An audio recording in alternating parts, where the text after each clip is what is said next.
First topic is in the context of freebies, and this topic has appeared in both the newspapers today, Indian Express as well as The Hindu. The immediate context of this topic is the Vice President of India has addressed a gathering whereby he has cautioned about the freebie policies. So, as far as the syllabus is concerned, this topic will find its relevance in General Studies Mains Paper 2 in this section of polity because it mentions about the welfare schemes. Now, here I have talked about two important words. One is the freebies, second is the welfare schemes. Now, what is the difference between freebies and welfare schemes? Okay, so let me ask you a question. So, by freebies, we do understand the point that if any ruler or any political party is distributing anything for free, it will be a freebie. Correct? Okay. Now, if we have to talk about the welfare schemes, so there can be a situation whereby, in order to promote the social welfare of people, the government or let's say political party or any particular person is distributing certain things to the poor people that is again free of cost. So now how to differentiate between freebies and welfare schemes? This is the most important question. How are you going to differentiate that this particular act will come under freebie? We all know that freebie is detrimental for the electoral system, for the democratic setup of our country, right? Because if you are giving anything free of cost, so there can be many harmful effects. We will be discussing all these things. So there is a general notion, yes, we agree that freebies are harmful. But then we also agree that welfare schemes are beneficial. Now, how to differentiate? So we are going to discuss this topic in this context, right? So first of all, when we see that, what do we understand by welfare approach? That what is welfareism? What basically the welfare schemes or welfare policies are all about? So basically, the schemes or the policies which are aimed at the benefits of public at large, they will come under the welfare policies and schemes. Okay, so just be with me. First, let us try to understand that what is welfare policies and what is freebies.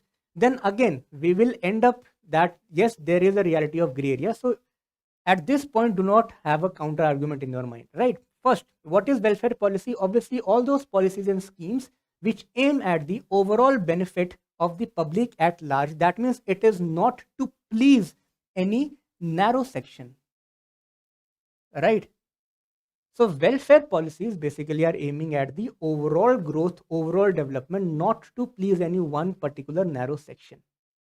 Second, if these schemes are designed for the benefit of the public at large, so that means these are well thought out plans.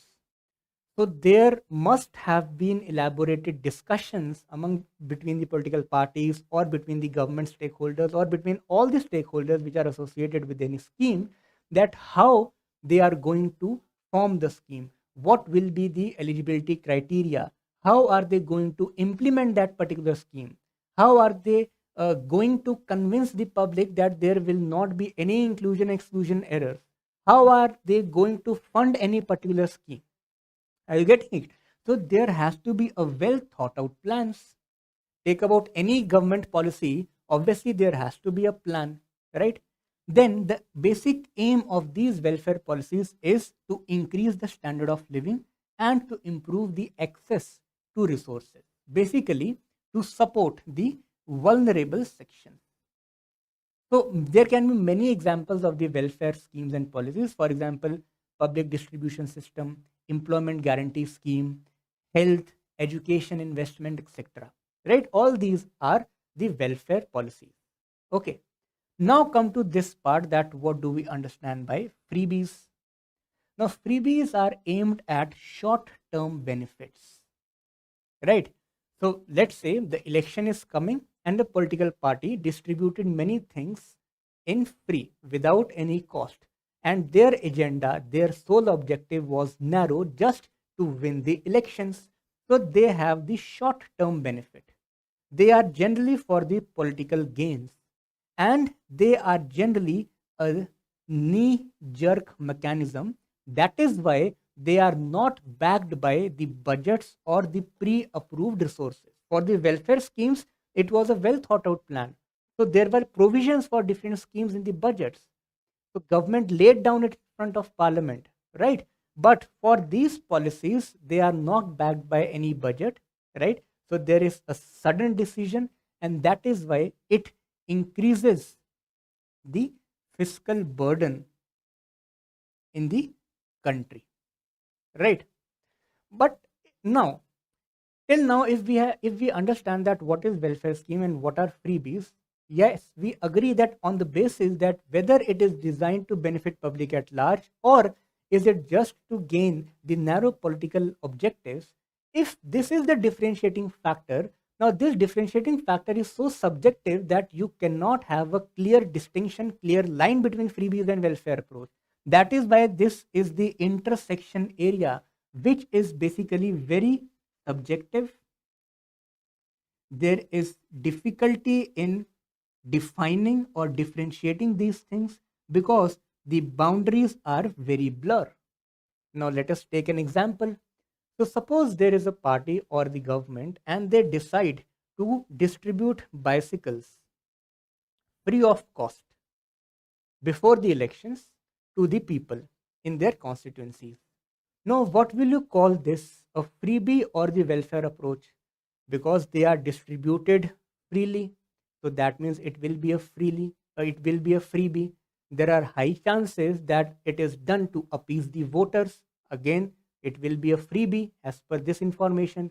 But then there are also probabilities that these bicycles are going to be used by vulnerable sections in order to, let's say, reach hospitals, in order to reach their workplaces, in order to go to schools. So don't you think that access to resources is also increased by distributing these bicycles? Similarly, if someone is distributing laptops free of cost, so is it a freebie or is it going to have long term benefits to the public at large because it will help the children in their education, right? Similarly, a very good example is of Tamil Nadu. So Tamil Nadu started a free midday meal scheme, and because of this free midday meal scheme, midday meals, the result was that there was a drastic increase in the enrollment ratio of the schools. So students, just for the sake of getting these meals, they started to come into the schools. Now, was that a freebie or was it a welfare scheme? So that is the issue, that there are the gray areas, right? And that is why in this regard, if we understand that what are various issues with freebies, first and the foremost is the voter manipulation. Because freebies are designed to achieve the narrow political gain, so there are high chances that the voters can be manipulated, which in turn will impact the free and fair elections. And we all know that free and fair elections forms the part of the basic structure doctrine, right? And this was designated as a basic structure, in which case in Raj Narayan versus Indira Nehru Gandhi case, right? So if the voters are getting manipulated, if so, that means elections are not free and fair. So don't you think that this particular policy is going against the basic structure, and that is why it needs to be stopped? Then hiding the government failures. So you must have witnessed this thing, that the when the government, the ruling party, let's say, comes to seek for the votes, so that means this is a mechanism to ensure accountability. So we can ask them that you promised this, and this thing, but you have not fulfilled it, right? But before coming to us, the political party will come up with a freebie and they will distribute free laptops. So now if that laptop comes to me and if I ask the government that you didn't do that particular work, government can tell me that I have distributed but laptop to you, right? So yes, few things we did not do, but there were other few things which we did. So basically these freebies also act as a mechanism to hide the government failures, and that is why it impacts the accountability also, right? We have discussed that how it increases the fiscal burden, it disrupts the state finances. And a very good example for this is the Punjab state government. So the Punjab government distributed free electricity to the farmers, and the result is that this cost has reached almost around 13% of the state's GDP value, right? Because every successive year it has just increased, and in the budget there were not adequate provisions for this, right? Because they were aimed at the populist measures. But again, this can be countered that if the free electricity can be given with the objective of helping the farmers, right, to promote the irrigation, to increase the agriculture productivity. Obviously, this is the issue between differentiating freebies and welfare policies clearly. Similarly, it undermines credit culture. For example, loan waiver, right? So there is a general tendency which gets developed in the people that today I am taking the loan and I will not repay it because I know that after 4 years, when the elections will be announced, then the ruling government will waive off my loan. So to uh, why to give the EMIs, right? So that is how the credit culture is undermined in the country.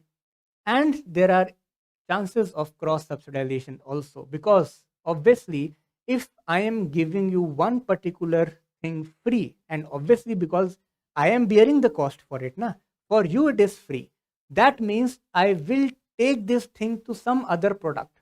This is very true, right? So if one thing you are getting at a cheaper price, in order to ensure that my profits are maintained, my fiscal burden, I do not face any fiscal burden, obviously on the other product I will increase the price so that the net balance remains the same. So this is basically the cross subsidization, which for which railways is a very good example. So the passenger fares are highly subsidized, right? But then it is compensated by increasing the prices of the freight trains. So this is cross subsidization, right?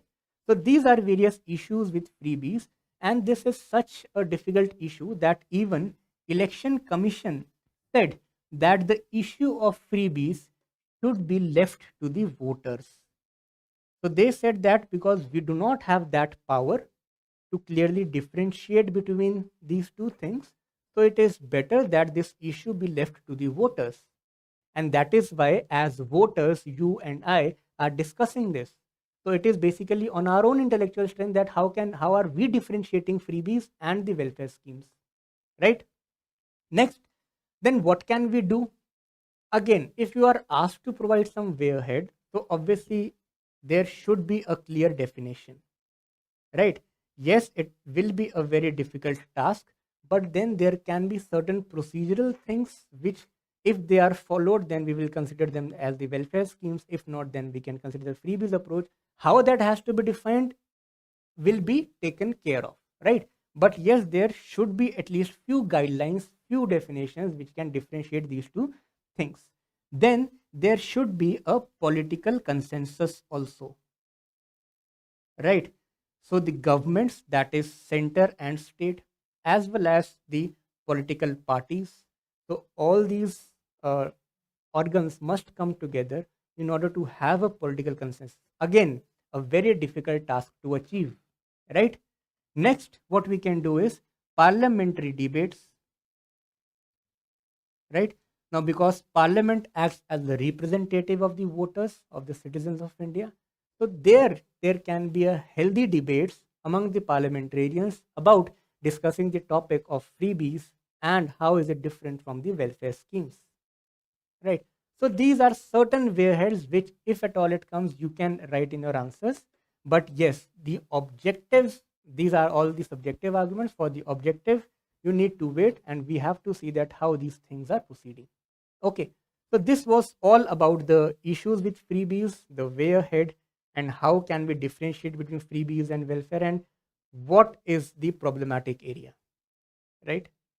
Okay, now let us move to the next topic, again from the polity section, General Studies Mains Paper 2. So this article has appeared in Indian Express newspaper, and this article basically is in the context of the 50th year of the Keshwananda Bharati judgment. We all know that this judgment was very important for the Indian context and it laid down the basic structure doctrine. In the earlier DMS also we covered this thing. Now for the democratic setup, there is a very simple principle. For any democracy to function efficiently, there are two things which must go hand in hand. One is the independence, right?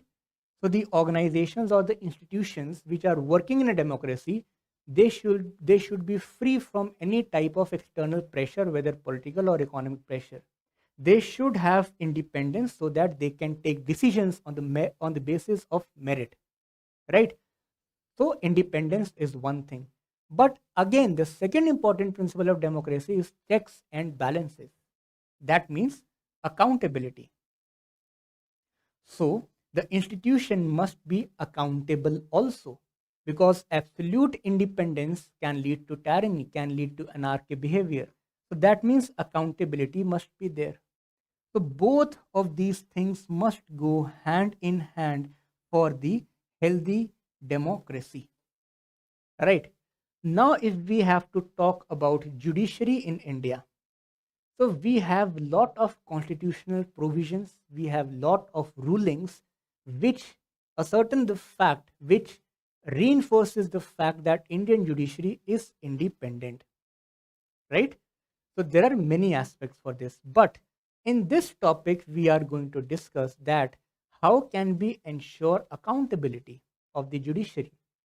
For example, if we talk about the collegium system, so we know that the college system is there to appoint, to promote or transfer the judges, right? And because there is no executive interference, so that, and this is also necessary in order to have the independent judiciary. Otherwise, executive might get enter into this aspect, right? And the balance of power will get disturbed. So this is true. So collegium is required for independent judiciary, but again, in many reports, it has been witnessed that this collegium system is so opaque that on what basis any judge is appointed, on what basis any judge is transferred or promoted, the normal public is not aware about it. Only the collegium knows it. So again, there are chances of misusing the power of collegium. Are you getting it? So that is why independence is required, but accountability must also be there. So in this sense, with the help of this hand-drawn mind maps, we will discuss various aspects of the transparency and accountability in Indian judiciary. First of all, the question rises is this. So just focus on this part. Why do we need the transparency in the judiciary? One, to ensure the rule of law. Yes, judiciary is the protector of law, but in the environment of opaqueness, when there are chances of lack of transparency, no accountability, then there are chances that the rule of law might get broken. And we also know that rule of law is the again a basic structure, right? So to ensure the rule of law, we need to have transparency in judiciary. Second is the institutional integrity. Now, what is integrity? Integrity is the thing which I am thinking, the things which I am saying, and the things which I am doing. This must be in sync. This is integrity. So if judiciary as an institution is saying that all the organs, for example, executive, must be transparent, so that should be applicable to the judiciary itself also, no? Right? If I am saying that you should work hard, that means I should also work hard. If judiciary is saying that executive must be transparent, so that means judiciary should also be transparent. So to ensure institutional integrity also, it is required transparency. Then public confidence and trust. So in the drawing hall debates also, or normally talking to your friends or people, again, you might have witnessed this argument that in judiciary also there are chances of corruption. In judiciary also these things happen. Why? Because there is opaqueness in the functioning of the judiciary. If we get to know that on what basis a judge is appointed, if we get to know that on what basis a particular judge is transferred or promoted, then obviously it will increase our confidence in judiciary. And this is must in a democratic setup of any country, right? So because of these three things, there is an urgent need to ensure transparency in the judiciary. What are various concerns, that why are we so much talking about transparency? For example, we discussed the issue in the relation to the collegium system, right? Because this has come up several times in the newspapers. Similarly, if we have to talk about a particular cases like NRC and 2G spectrum, so in these cases, judiciary invited the reports in the sealed cover, right? So those reports were not made available to public. So if an important judgment is being made, and we know that how much sensitive these topics were, it impacted almost all the country, but the reports are sealed. If we are not able to know that on what basis any judgment has come, so don't you think that my mind can think that there is certain issue of lack of transparency, right? There might be certain issue of biasness, right? Similarly, when we talk about the allocation of cases, now how the cases are allocated in Supreme Court, allocation of cases is the main prerogative of Chief Justice of India, right? So Chief Justice of India picks up judges, which bench is going to hear which case, which judges are going to be in a particular bench. This is decided by Chief Justice of India. So don't you think again that there is a possibility that the selection of any judge is being done on the basis that which judge shares the similar school of thought, right? So again, if the CGI is selecting a judge who is having a similar school of thought in order to get the favorable judgment, so don't you think that it is going against the basic principles of transparency, basic principle of justice, right? So this allocation of cases, again, several reports have come up in the newspaper in this context. Similarly, there are no rules of recusal, that on what basis any judge is going to recuse himself or herself. So there are no clear rules for this, again, because there is no transparency, right? Then listing of cases again is an issue, right? For example, CJI can wish that the CJI can wish that a particular issue which is to be heard, let's say there is a issue for which constitutional bench is required. So there are chances that Chief Justice of India can think that he or she does not wish that this particular issue must come during his or her tenure. So he or she will not list that particular case in his or her tenure, right? So don't you think again this is a malpractice? So for all these reasons, you need to have transparent mechanisms, transparent rules for the functioning of the judiciary. So these are the important concerns. Now in this regard, again the question is, what measures can be taken? First was given by a second ARC report.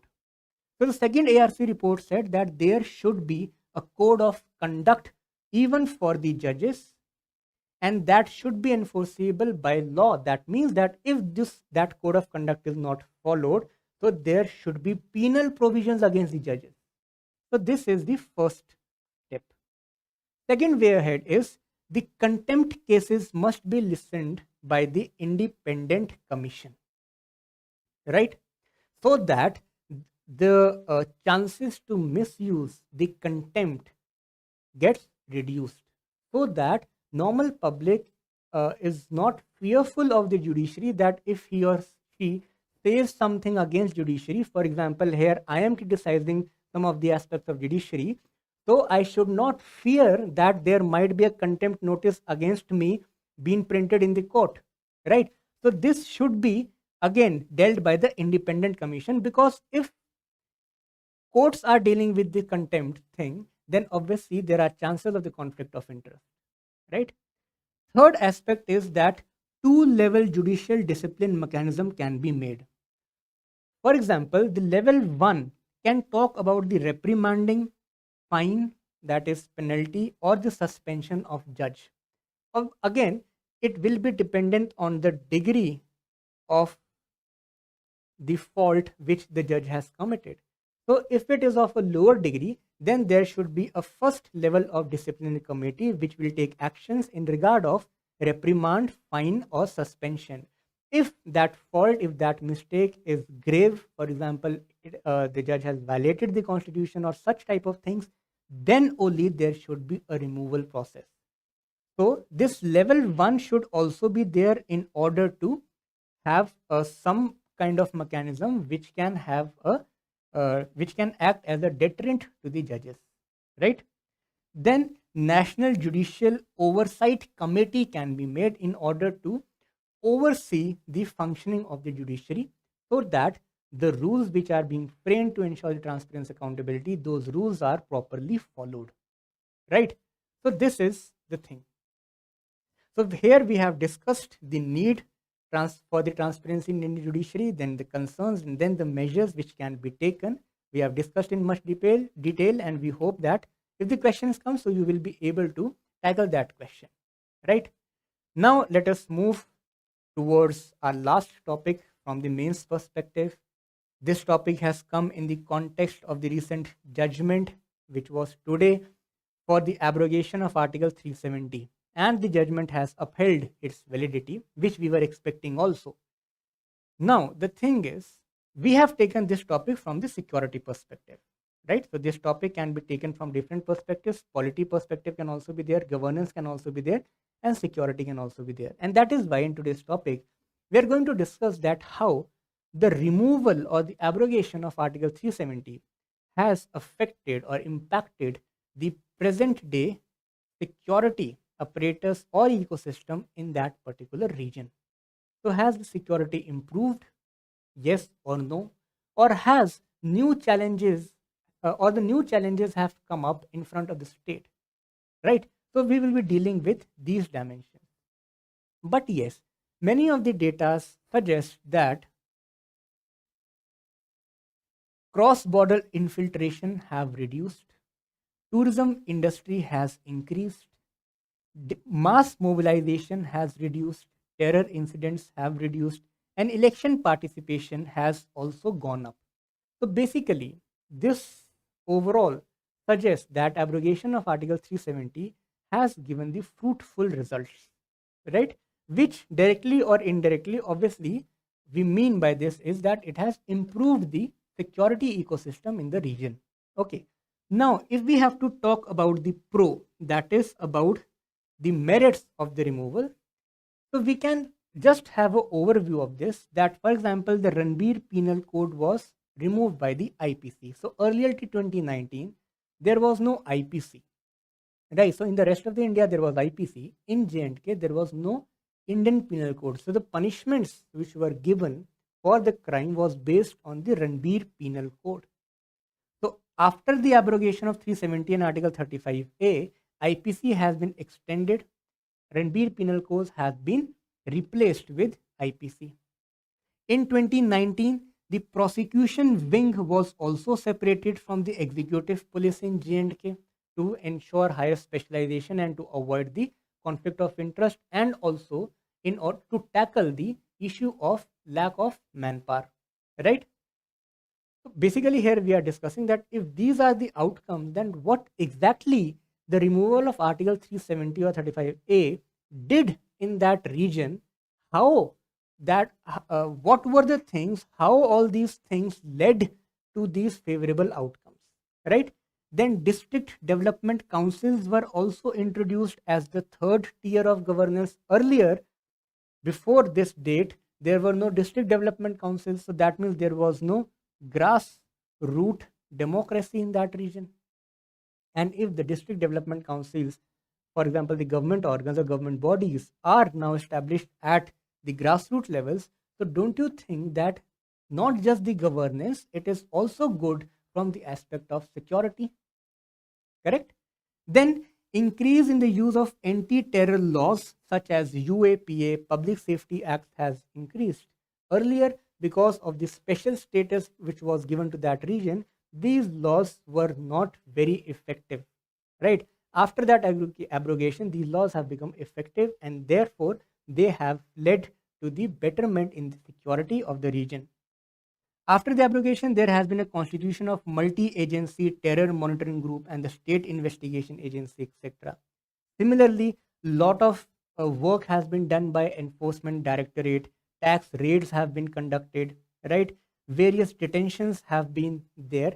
So basically, the thing is that after the abrogation of 370, the state machinery got more power in order to deal with the security threats, right? But is everything good in this regard? No. No, because the police changed its mechanism, or the army, the security forces changed their mechanism to tackle with the insurgents. So even the insurgents and terrorists also changed their mechanism to tackle with the security forces, right? So what is the change in strategy by those groups? Again, the members of the minority community and migrants are targeted. So you must have seen this news that minority communities are getting targeted again in order to instill fear again in the particular region, right? So they have changed. Earlier, most of the incidents were taking place against the security forces, right? Against the political parties, not the minority. But now this minority community is particularly targeted. Attacks are being carried out by newly recruited terrorists using small arms like pistols. And these newly recruited terrorists do not have any data. So the police do not have any data for them because they are just new. So it becomes very difficult to recognize them, right? Fidine attacks have been reduced, large scale attacks, right? Photographs of the terrorists associated with the groups are not available, and they choose the soft targets through the broad based network of the ground workers. And also, if you see some of the institutions, for example, New Front terror organizations, what are they doing? They are basically recruiting those people who are who do not look like terrorists. They are just the people who are in the mainstream. So there might be people who are working in the IT companies, who might be working as teachers, who might be preparing for the UPSC examination. So the thing is that they are approaching those people who are not conventional, right? So they are non-conventional attacks. For example, they lead normal life. And the people who are leading the normal lives, obviously, there will not be any police record against them. So it becomes very difficult to track them, right? These people get activated only for a specific operation. They do the operation and then they come back and then they get back to their normal life, right? Then identifying them becomes difficult, and that is why they are also supported by white collared overground workers such as teachers, civil servants, etc. So this is basically the hybrid terrorists. So they are conducting terror activities, but by leading the normal lives, hence the hybrid word, right? Also, many terrorist organizations have mushroomed under the secular sounding names. So if you see the names also, earlier the names were devoted towards a particular religious, for example, Muslim Janbaz Force, Markazul Wal Arshad. So there were names in order to brainwash the people in the name of religion. But now, what is being done? If you see the names of the new forces, Resistance Front, secular word, Anti-Fascist Force, right? Kashmir Tigers.